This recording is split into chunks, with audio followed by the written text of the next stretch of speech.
Hoy, karnuba, magmamanok, magrarabit, at mga nag-aalaga ng hayop. Nanay, tatay, lolo, lola, mga kaibigan, kapatid at mga interesado sa pagkahayupan. Tara na po at sama-sama nating pasyalan ang aming munting farm. Namnama di kamtu maawanan di pagyak sumagmamano abulan.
So, ito yung mga asula natin. Mag-isang linggo na rin tong mga to. So in the next few weeks mag-harvest na tayo. Meron na tayong pampakain ng ating mga Peking duck, saka pati na rin yung ating mga free range na manok.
Pahindak, karuba.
Ito, may dalawang itlog ng ating mga Peking duck. Hindi pa sila nagpo-full blast ng mga itlog.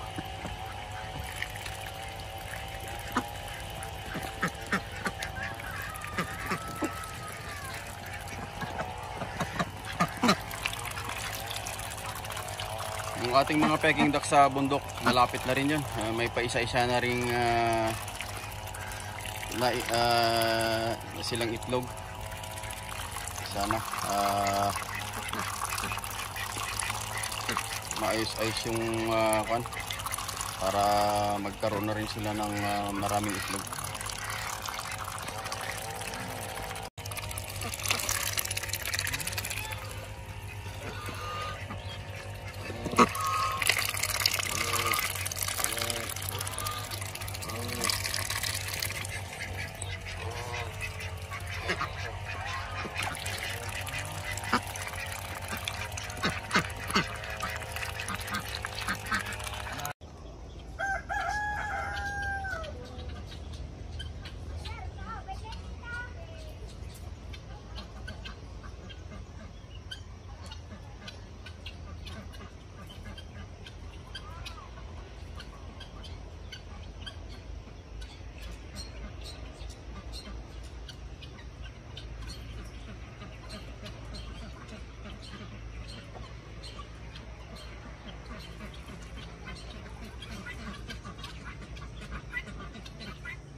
Hey.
Ito yung mga asola natin. Mag-isang linggo na rin tong mga to. So in the next few weeks mag-harvest na tayo. Meron na tayong pampakain ng ating mga Peking duck. Saka pati na rin yung ating mga free range na manok. Till here mga karuba,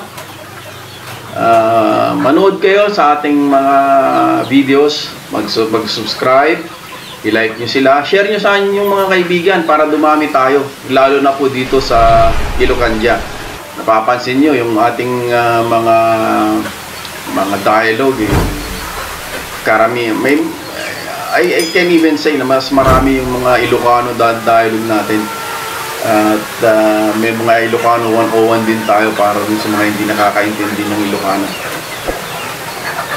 Okay? So much for that. Salute to all of you and be safe. Mag-ingat tayo lalo na sa panahon ngayon. Alagaan natin yung ating mga katawan, hindi para sa atin, pero para sa ating mga mahal sa buhay. Okay? Sa ating pamilya, sa ating mga anak. Kasi kung magkakasakit tayo, hindi lang tayo magsasuffer. Mas magsasuffer yung ating pamilya. Okay? So, good day and see you in my next video.